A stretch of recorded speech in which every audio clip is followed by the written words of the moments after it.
Thank you, Marco, and welcome to everyone to this weather briefing. So my name is Liliane Hofer, and I'm working at the Austrian Weather Service, the so-called ZAMG. But I'm not working at the headquarters in Vienna, but I'm working at the regional office over here in beautiful Salzburg.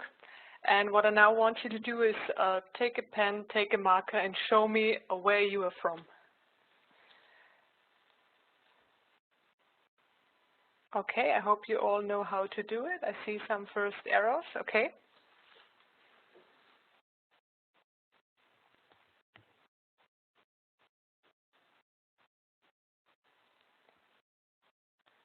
I will give you some more seconds.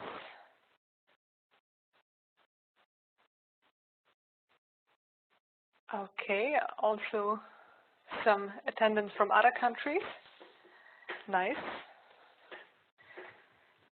Mainly Central and Eastern Europe at the moment.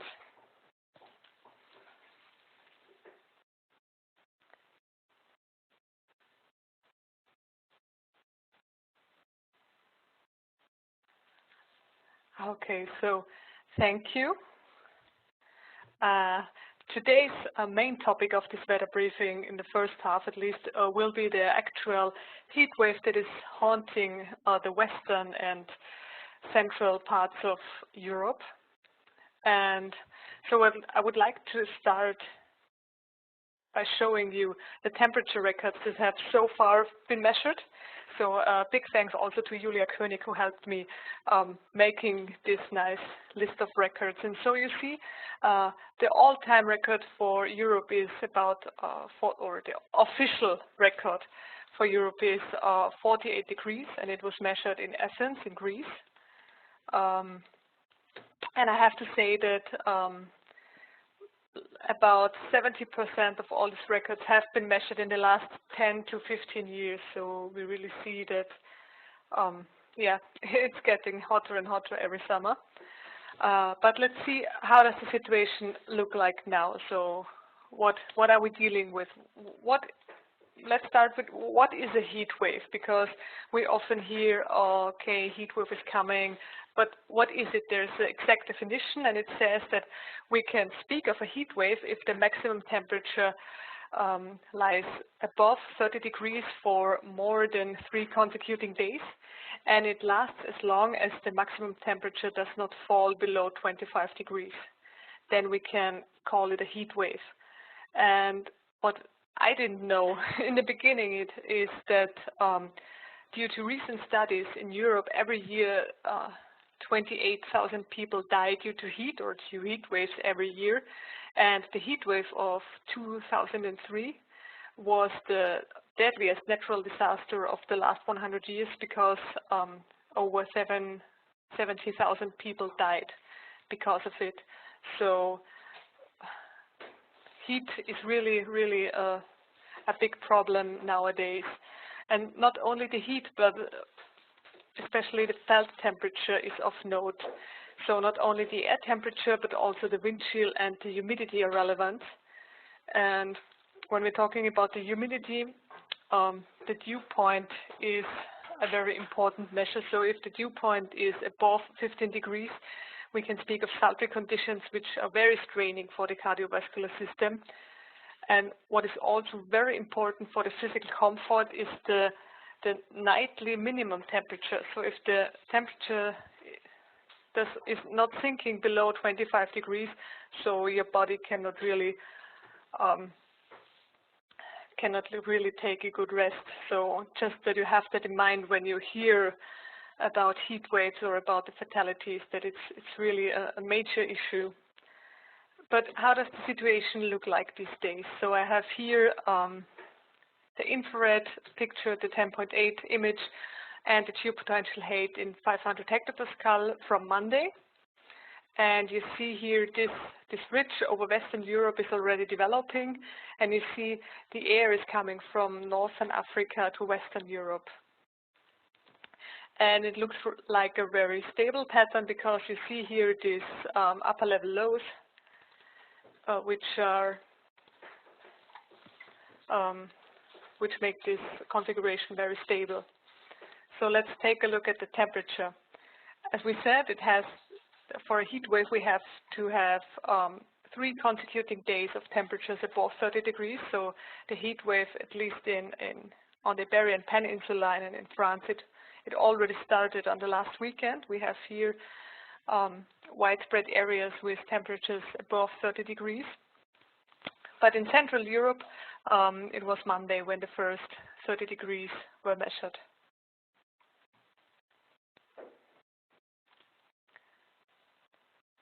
So on Tuesday, we can see that the ridge has gotten bigger and bigger, and now also Poland is getting air from Northern Africa. And Ivona is just telling us in the text box that Poland has been issuing warnings of heat for already 2 days now. So I think that's, yeah, one can really see it in this picture, in this image. And you can also see that the ridge is very stable. So we see nearly no clouds and no major convection was going on. So we have a really hot air mass plus nearly no clouds. So as we can see now in the measurements here, we have really high temperatures with widespread areas of 27, 37, 38 degrees. Also in Poland, 38 degrees. We have 36 degrees in the Alpine area. And on Thursday, we also had some 40 degrees, especially in France and on the Iberian Peninsula. So yeah, and I have no image here of the dew point, but I can tell you that we had, at least the Alpine areas, we had on Wednesday and Thursday, we had dew points up to 20 degrees. So yeah, really very straining conditions for the cardiovascular system. And the main question is now, because we're here a weather briefing dealing with satellite meteorology, does the satellite detect heat? What do you say? Yes, no, or can't you think about it because it's too hot now at your office? What do you say? Please take again your pencil, your drawer, your annotation tool. What do you think?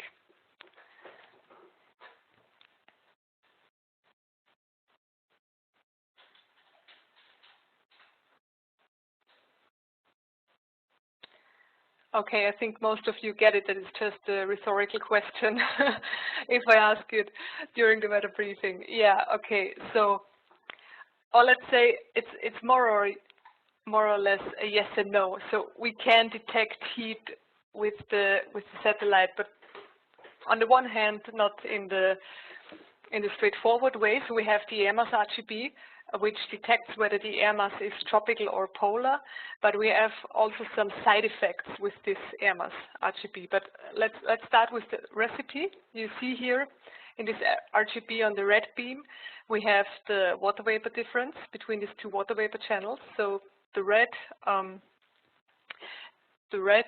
contribution says something about the moisture content in the vertical, and if this brightness temperature difference between those 2 channels is small, then we have a dry atmosphere and a big red contribution. On the green channel, we have these 2 infrared channels, and they should say something about the ozone concentration, so about the air mass, whether it's a polar air mass or it's a tropical air mass. But this brightness temperature difference is also really sensitive to the difference between the surface temperature and the temperature of the ozone layer. So if the surface temperature is really, really big, so let's say like we have now like 40 degrees or something like that, then the difference between the surface temperature and the temperature of the ozone layer is really big.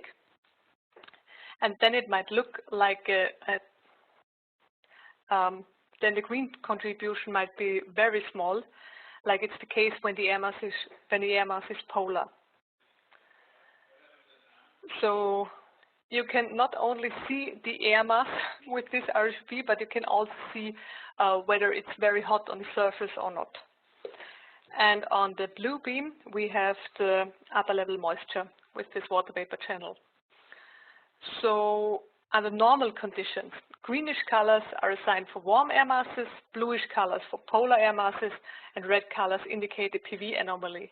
But in cases like we are looking at now, so in really, really hot conditions, this might not be totally true, but bluish colors can also indicate warm air masses. But the difference between the surface temperature and the temperature of the ozone layer is just too big, so it looks a little bit bluish. And red colors can also indicate extreme high surface temperatures with the absence of upper tropospheric humidity. So just have in mind that the air mass RGB has a really, really strong not only diurnal cycle but also seasonal cycle. So in the summer season, desert areas might appear really, really red or even blackish, and regions where you think it's really hot might appear bluish because of these because of the channel differences. So I will tell you now what I was talking about. It was now really, really theoretical, but you will see what I mean. So here we're just talking about this area here and the heat wave, and you see the colors look really bluish, and on the first glance you would think, okay, polar air mass, really cold conditions, but as we've heard before, it's just because the surface temperature and the temperature of the ozone layer are, because this temperature difference is too big. So this area appears bluish. And on the other hand, we see here lots of red surfaces. So you would think, oh my God, widespread area of PV anomaly. But here we can overlay the height of the PV of 1.5 surface, and you see, okay, it might be a PV anomaly in these areas here. But in the Middle East over here, this surface might be red due to the high surface temperatures. And we're looking here at the 12 UTC image, and let's take a look at this image. So you see the bluish colors here, the red colors here, and if we now take a look at it during nighttime, so 12 hours later, you see that these bluish colors are all of a sudden more greenish, as they should be, because it's a warm air mass. And these red surfaces over here, they have become now also more greenish or orangish, because it was not the PV anomaly, it was just due to the extremely high surface temperatures. So always keep that in mind if you take a look at the air mass RGB, that it also has a very strong diurnal cycle, and there may also be some seasonal differences. The next thing, which probably, okay, we cannot detect heat with in this special case, but we can indicate whether the air mass is hot or dry. And as I've said in the beginning, it's also very important for for heat waves or for people who suffer from the heat to know whether it's hot or dry. Okay, they might not take a first glance at the 24-hour microphysics RGB to get this fact, but it's just interesting to know that you can see in this image whether it's dry or hot in the lower levels of the atmosphere. And you can see here the difference is, let me take a pencil, so you can see it's a little bit too, wait a minute, no, okay, I will take this one. You can see here a line that separates these really dark bluish colors from this more light bluish area. So and this indicates that this air mass here is more humid and this air mass here is drier. So we'll take a look at this situation in more detail. So thank you to Peter Schmidt for this image. So you can see here not only the 24-hour microphysics image, but also the synop observations and the dew points. When you see here in the more bluish area, we have dew points about 19 degrees, 21 degrees, 22 degrees even here, 24 degrees, wow. And in this more reddish or light bluish area, we have dew points about 9 degrees, 5 degrees, 7 degrees. So the air mass is much, much drier over here. And why is that? Why can we see that in the 24 hours microphysics RGB? So we take a look at the recipe. But the red beam, it depends on the emissivity of the surface and the total water content of the troposphere. And if the lower levels are very humid, the red contribution will be small. There's no contribution from red. And in summer, there's nearly no contribution from green in cloud-free areas due to vegetation. And the blue contribution depends on the temperature of the surface. So the warmer the surface, the stronger the blue. It means if you have humid and very warm conditions, you have very blue colors. And if there's more moisture, you have more red contribution, so it gets more pinkish, the color, what we have seen over there. And so, yeah. Before I go on with the outlook, I would like to give the microphone now to Andreas, and he will also tell us about some other consequences the heat can have. Yeah, thank you, Lily. Very interesting about this air mass RGB. I was not aware of that. I should have a closer look to this very interesting RGB. So now my contribution is not about clouds. So what do we see here is the high resolution visible image from 2 days ago, noon. What do we see when we don't see clouds? Here. We see, at least in the beginning of the summer, more than at the end of the summer, we see ice and snow. And I prepared some slides about ice and snow in the mountains. Here we have some clouds nevertheless, and here also Italy. But usually when there's a high pressure region over Europe and there are no clouds, you only see, sure, some lakes and surface structures, but more striking is the ice and snow in the mountains. And these are mainly from the permanent ice and snow, the glaciers. In our institute, we have people who are dealing with glaciers, who are measuring them, and they have seen that the last winter was very good for the glaciers because there was a lot of snow, 20% more than usual, and this is good for the mass balance. Glaciers, to overcome the summer, need a lot of water in form of ice crystals and snow. So this winter was very good for the glaciers. And we had additionally a cold May. Usually in May the sun is already quite strong, but this May was rather cold and brought also some rain. So there was an additional snow layer on the glaciers in May.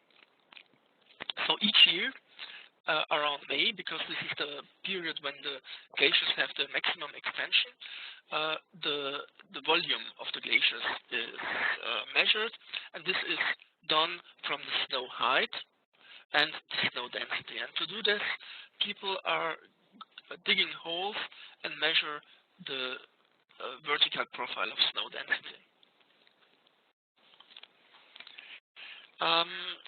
What is important for the glaciers to survive a summer?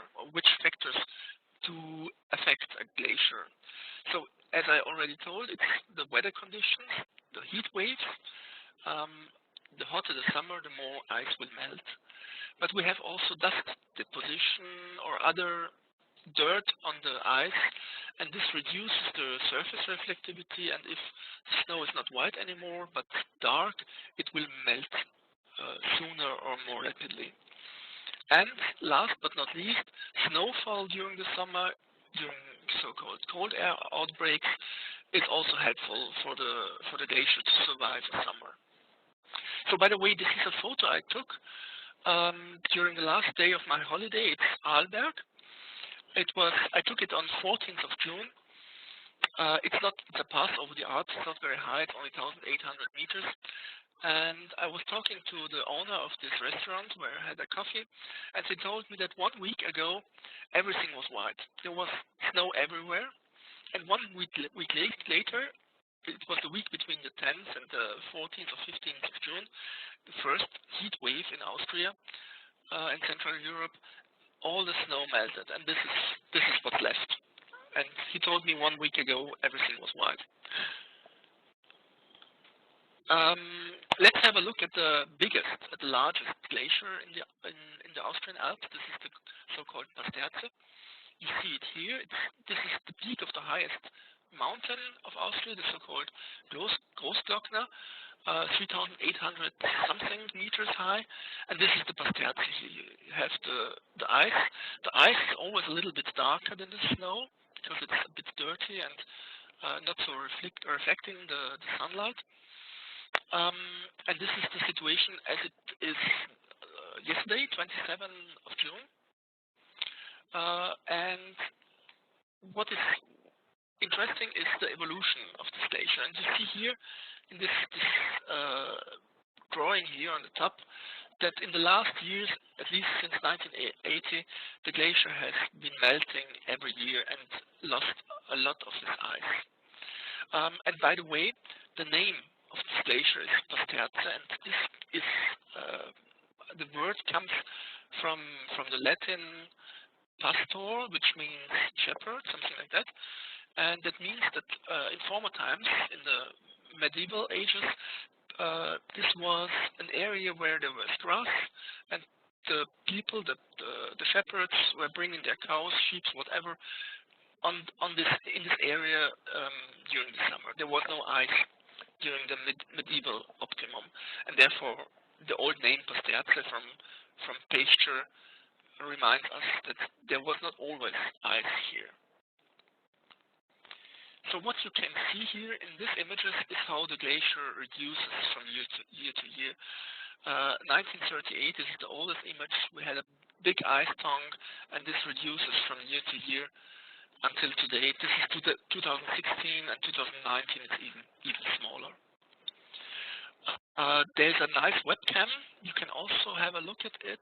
Each day you have several images, and the oldest image of this webcam in the database is from 2015, from 5 October, and I took this image, and you can see by eye, without measuring any extent of the glacier, that in the last 4 years it reduced again, and now it's really not very big anymore.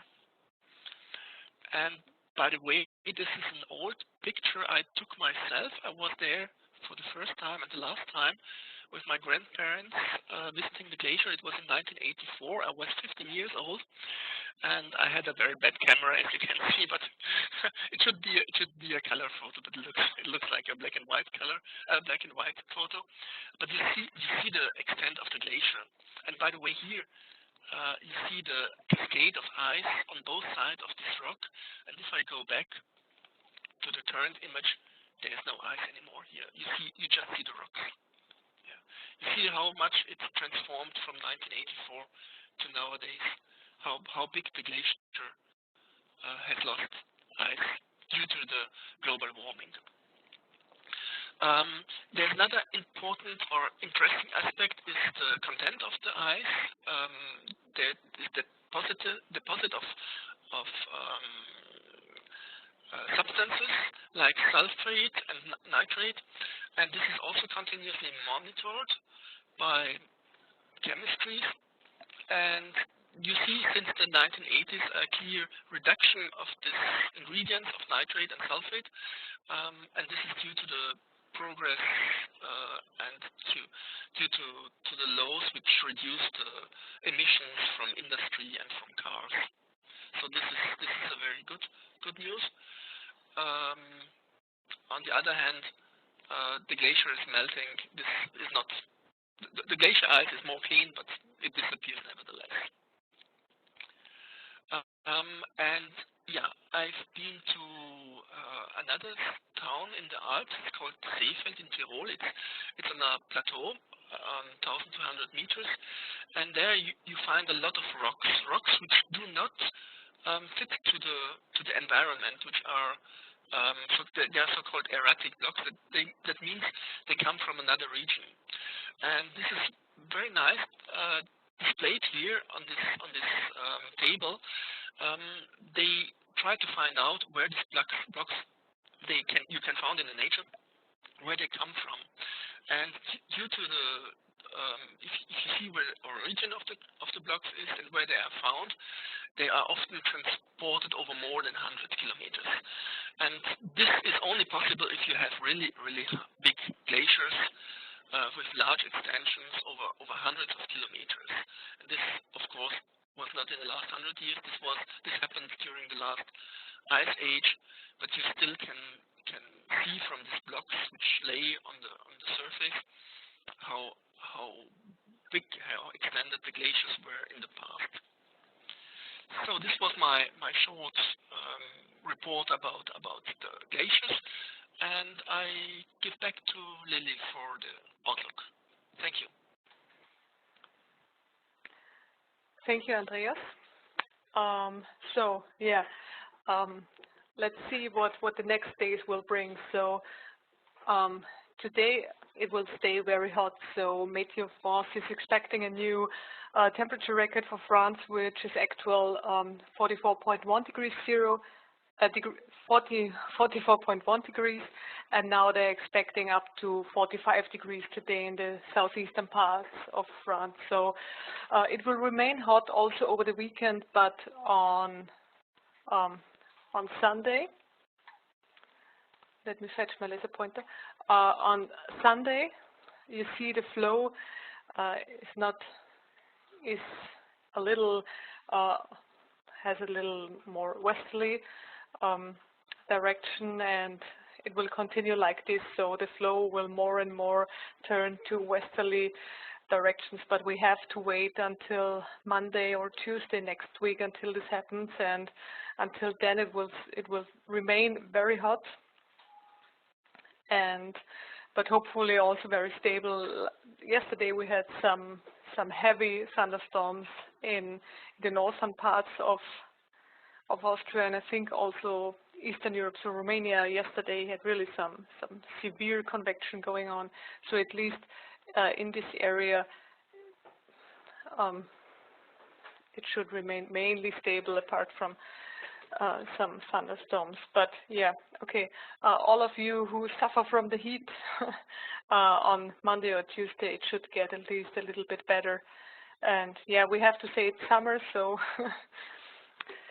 it can be hot, but in my opinion it's a little bit too hot. And so I say now thank you for your attention. I hope you have a nice weekend with lots of ice cream and lots of swimming and cooling yourself.